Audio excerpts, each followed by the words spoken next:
Shorten it evermore.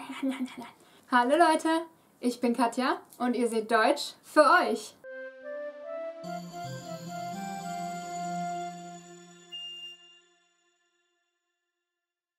Today we're doing a relatively short but very important grammar session. So remember when you learned how to conjugate sein? Yeah, that was almost exactly 60 episodes ago. I know, right? Well, today you're gonna learn to do it again, just this time for the Präteritum. So let's get right into it. Sein, being the diva that it is, decided to take a completely different stem for its past tense form. Just like to be in English, actually. The past tense stem of sein is war.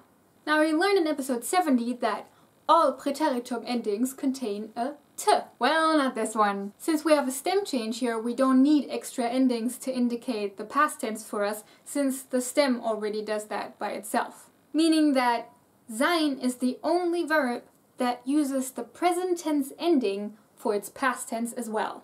The only thing that reminds us that this is in fact the past tense ending-wise is that the endings for the first and third person singular are the same, unlike with verbs in the present tense.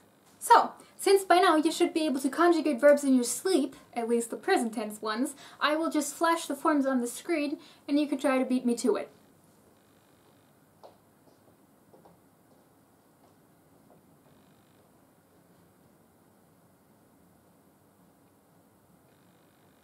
Well, did you get them all? If you did, great! Give yourself a high five. Yay! If you didn't, but you've been watching for a while, you've got some catching up to do.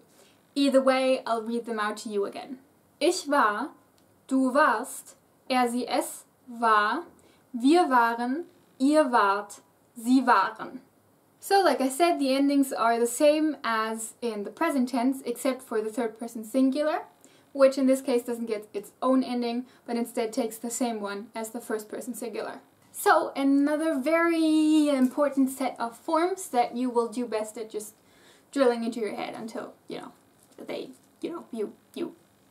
have them on your face. Nailed it. And that's it already. To get your own copy of the script for this episode, support me on Patreon and toss me a note with an email address that you use for DropBox. Your random word of the week is der Zollstock. Literally inch stick. Which is kind of confusing because we don't use inches. But, you know, the word's been around for a while. Bis nächste Woche. Tschüss!